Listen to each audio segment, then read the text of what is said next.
Muy buenas tardes, bienvenidos a este corte informativo con la información más reciente del Poder Judicial de la Federación. Hoy es jueves 3 de octubre de 2024. Soy Laura Murillo y saludo a mi compañera Eusiris Rostro en la interpretación en lengua de señas mexicana. Comenzamos. La Corte resolvió consultas a trámite sobre la reforma constitucional al Poder Judicial. Trabajadores del Poder Judicial mantienen suspensión en espera de que se garanticen sus prestaciones. Impugnan acuerdo del INE que pone en marcha el proceso electoral extraordinario de personas juzgadoras. Es momento de enlazarnos con mi compañero Mario López Peña al edificio sede de la Suprema Corte para el reporte de lo que resolvieron esta tarde las y los ministros en sesión de pleno. Adelante, Mario, te escuchamos. ¿Qué tal? Muy buenas tardes a todas las personas que siguen esta transmisión. Por mayoría de votos, el Pleno de la Suprema Corte de Justicia de la Nación determinó que responderá a la solicitud de jueces de distrito y magistrados de circuito sobre la revisión de la constitucionalidad de la reforma al Poder Judicial. Esto, pues, de acuerdo con la mayoría, hay un mandato legal para que el Pleno de la Corte vele por la autonomía de los órganos del Poder Judicial de la Federación y la independencia de sus titulares. Escuchemos parte de los argumentos. No es necesario que acudamos a interpretaciones extensivas ni restrictivas, ni de la fracción 17 ni de la fracción 22 de este precepto, pues el supuesto fáctico jurídico que se nos pone a consideración en la solicitud que formulan magistradas y magistrados, jueces y juezas, válidamente tiene cabida en esa facultad dispuesta en el primer párrafo de la norma. Ese fundamento lo encontramos en el propio artículo 11 de la Ley Orgánica del Poder Judicial de la Federación y concretamente la fracción 17. Al respecto, la consulta repara en que la atribución de referencia generalmente se ha desplegado con motivo de controversias al interior del Poder Judicial de la Federación o con motivo de la aplicación de leyes ordinarias, es decir, sin que la disputa respectiva se haya extendido hacia el órgano revisor de la Constitución. Este momento histórico nos brinda la posibilidad de que el derecho constitucional mexicano se enriquezca con mayores y más amplios debates. Si antes no se habían presentado estas consultas o estos debates, es porque antes no se había llevado una reforma como la que se llevó a cabo en este país el mes pasado. La teoría del derecho constitucional no puede negarse a sí misma estos análisis que son a favor y en nombre del pueblo de México. Hay que destacar que votaron en contra de esta determinación las ministras Yasmín Esquivel Moza, Loreta Ortiz Alf y Lenia Batres Guadarrama. Esto fue parte de lo que dijeron. La facultad de reencauzar la vía a cargo de los tribunales no depende de la importancia de los asuntos, como se explica en el proyecto, sino de las condiciones desfavorables de quien demanda justicia, cuando por la carencia de una defensa jurídica adecuada o por su evidente vulnerabilidad, resulta explicable que incurra en una promoción de recursos que no resultan idóneos para satisfacer sus pretensiones. Sin importar cuál sea el contenido de una reforma a la Constitución, ya sea que verse sobre alguna disposición estrictamente reglamentaria o bien sobre los principios fundamentales de la República, el constituyente permanente o poder reformador de la Constitución tiene todas las facultades para llevar a cabo el proceso sin estar sujeto a ningún tipo de control o revisión judicial. Esta decisión mayoritaria se dio al resolver una consulta a trámite por la que la presidenta de la Corte, Norma Lucía Piña Hernández, preguntó al Pleno qué rumbo darle a las solicitudes presentadas por las personas juzgadoras en septiembre pasado.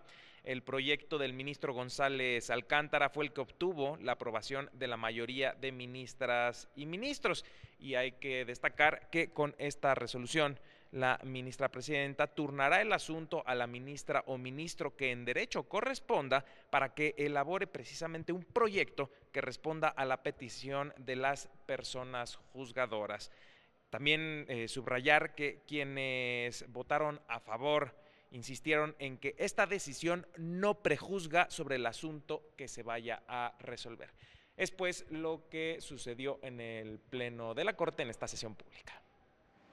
Muchas gracias, Mario. Agradecemos tu reporte bastante completo y los detalles, por supuesto, en el noticiario nocturno. Ahora es momento de ir con Juan Carlos González, quien ha seguido a los trabajadores del Poder Judicial que se manifiestan a las afueras del edificio sede del Tribunal Constitucional. Adelante, Juan Carlos, buenas tardes.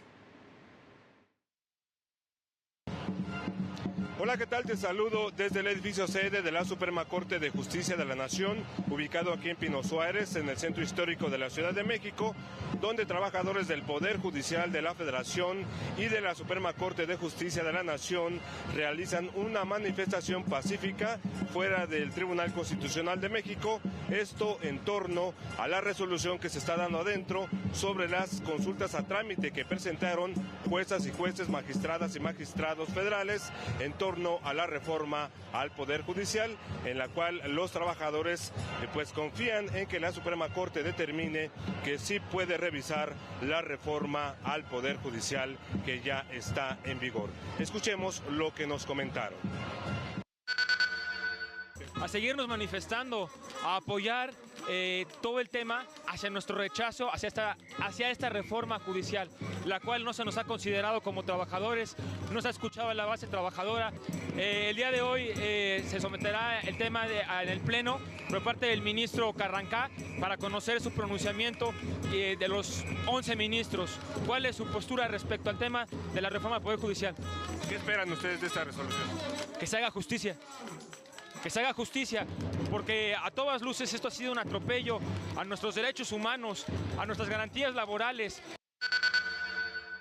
Como se puede escuchar, continúan las manifestaciones de los trabajadores del Poder Judicial de la Federación y de la Suprema Corte, quienes tienen tambores, tienen silbatos, tienen instrumentos musicales para manifestar su apoyo a los ministros quienes están resolviendo esa cuestión de las consultas a trámite. Los trabajadores señalan que van a continuar con sus manifestaciones para buscar echar abajo la reforma al Poder Judicial. Es la información que tenemos. Muchas gracias, Juan Carlos. Seguiremos pendientes. En más temas, juzgadores de los 32 distritos judiciales decretaron día inhábil este jueves 3 de octubre y los días subsecuentes por causas de fuerza mayor.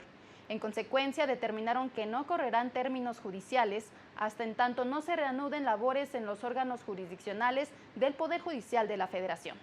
Precisan que solo se atenderán los casos considerados urgentes por parte del órgano jurisdiccional que se encuentre de guardia. La medida la adoptan pues advierten que después de la reunión que sostuvieron con integrantes del Consejo de la Judicatura Federal, no hay garantías de que se vayan a respetar sus prestaciones una vez vigente la reforma judicial. El Consejo de la Judicatura Federal informó que la petición de los trabajadores de extender la suspensión de labores, de atender sus peticiones y las suspensiones dictadas por diversos órganos jurisdiccionales para cancelar la implementación de la reforma, serán atendidas en una reunión extraordinaria del Pleno del Consejo. Por cuestiones de orden del día, la petición no fue vista en la sesión del día de hoy. Sin embargo, el compromiso que asumimos por la convocatoria de la ministra presidenta es que hoy mismo se va a girar una convocatoria a los compañeros consejeros y consejeras para el día de mañana llevar a cabo una sesión extraordinaria donde de manera específica se van a analizar el escrito y las peticiones que ustedes acaban de formular. Esta reunión extraordinaria podría llevarse a cabo este jueves o a más tardar el viernes 4 de octubre. La Defensoría Pública Federal pidió a la Comisión Nacional de Derechos Humanos reconsiderar su decisión de no interponer una acción de inconstitucionalidad en contra de la reforma judicial, tomando en cuenta criterios orientadores de la Suprema Corte en el sentido de que su razonamiento no es inamovible respecto a la procedencia de las acciones de inconstitucionalidad frente a reformas constitucionales. Recordó que de acuerdo a la Corte Interamericana, todos los órganos del Estado están obligados a proteger los derechos humanos, precisando que los Estados deben garantizar su ejercicio y eficacia. Señaló que el acceso a la justicia es un derecho llave para el disfrute de otros derechos, por lo que su garantía es indispensable en un régimen democrático. Aseguró que dicha reforma es violatoria de derechos humanos al incorporar figuras inconvencionales como los jueces sin rostro o de identidad reservada, la limitación del juicio de amparo, tanto en la suspensión como en el fondo, cuando se reclamen normas generales, así como aquellas que afectan la independencia judicial y, por tanto, la tutela efectiva de las personas.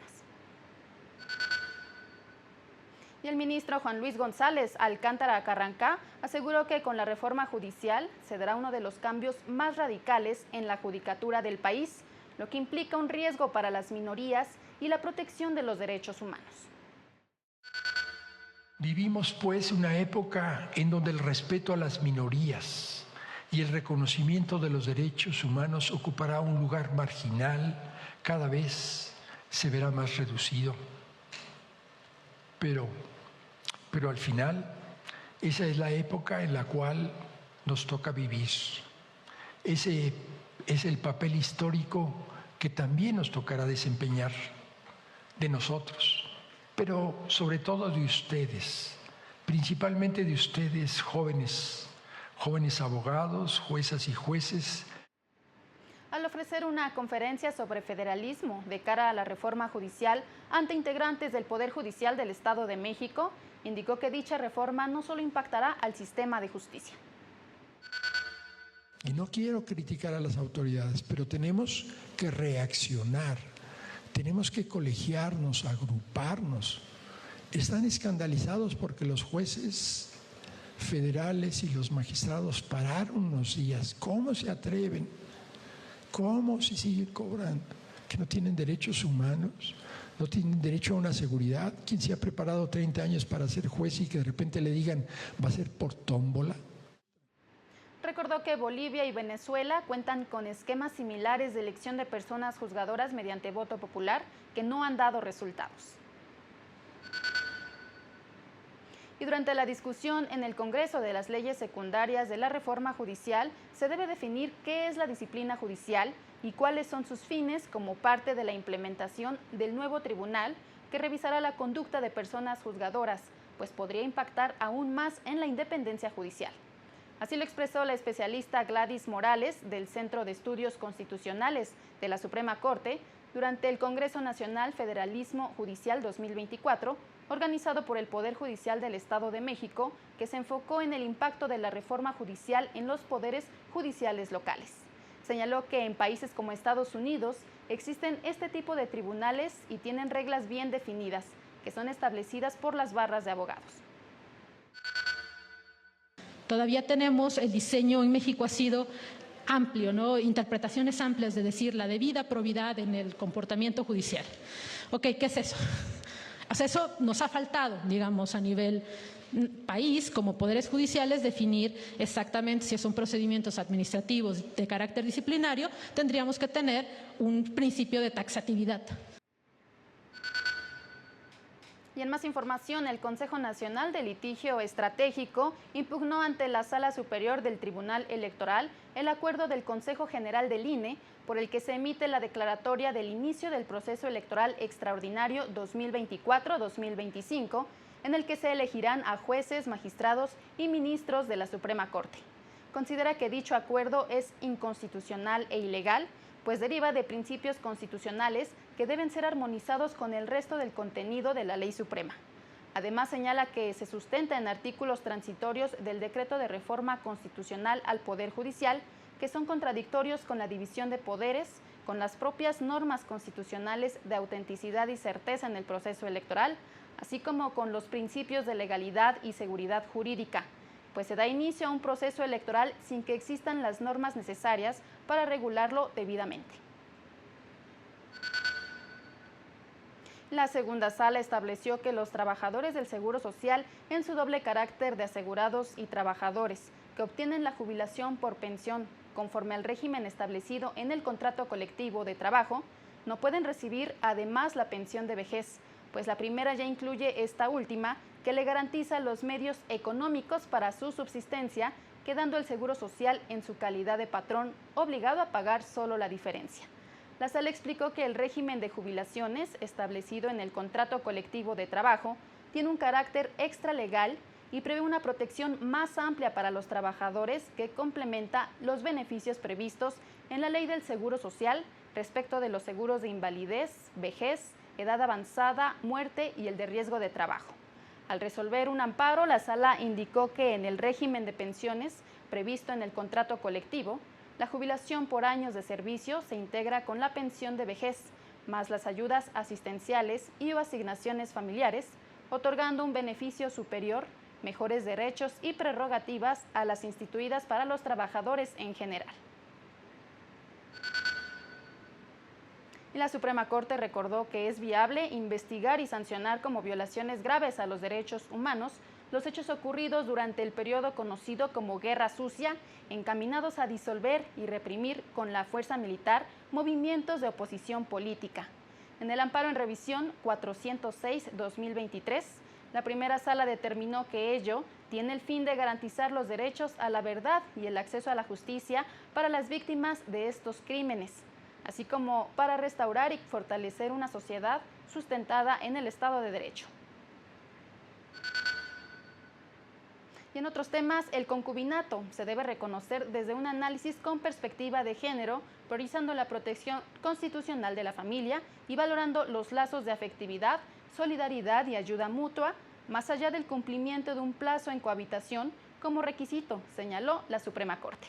Como parte de la campaña 100 sentencias de la Corte que hacen justicia a personas mexicanas, destacó una resolución de la primera sala en la que determinó que se debe juzgar bajo una interpretación más amplia y justa a esta figura, priorizando la protección de la familia contenida en la Constitución. Lo anterior al resolver el caso de una mujer a quien autoridades de Jalisco negaron el reconocimiento de su carácter de concubina para obtener una pensión tras el fallecimiento de su pareja, pues la ley local obligaba a contar con un tiempo mínimo de 5 años de unión.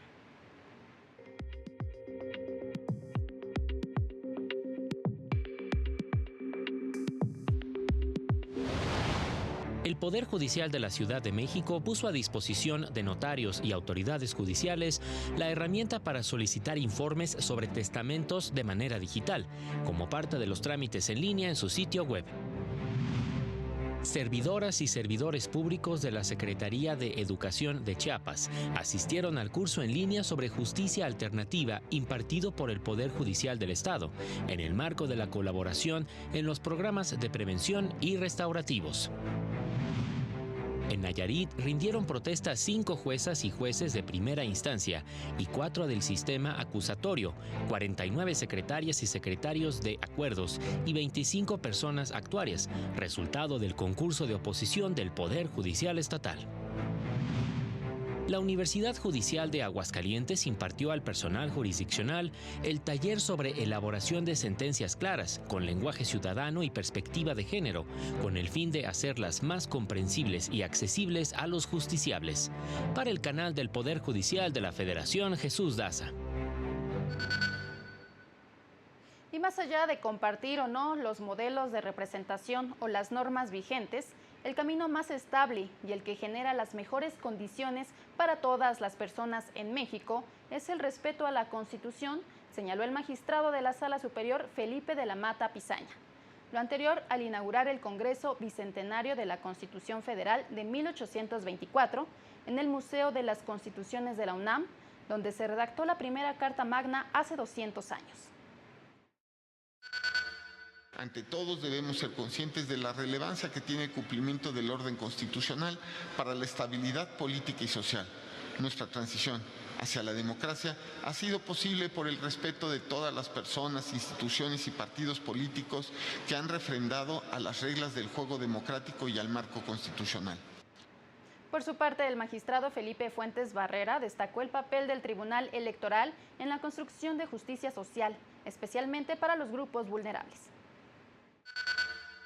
El tribunal ha sido un garante incansable del acceso igualitario de las mujeres y de los pueblos y comunidades indígenas a los órganos legislativos desde hace muchos años. antes incluso, diría yo, de las reformas constitucionales. Y en más temas, la Suprema Corte puso a disposición la obra Estándares de Protección de Derechos Humanos de las Mujeres, herramientas necesarias para la defensa de su participación política, una guía elaborada en conjunto con la OEA y ONU Mujeres, la cual tiene como eje el estudio de la violencia en diversos contextos y el impacto diferenciado que ésta tiene sobre las mujeres a través de la recopilación y sistematización de diferentes resoluciones del máximo tribunal.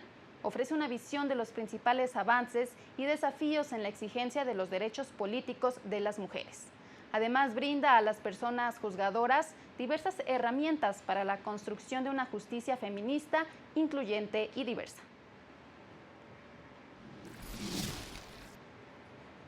Así concluimos esta emisión. Soy Laura Murillo y lo invito a mantenerse en la señal del canal del Poder Judicial de la Federación. Siga a las 19:30 horas nuestro avance informativo y a las 20:30 el noticiario nocturno. Que tenga una muy linda tarde.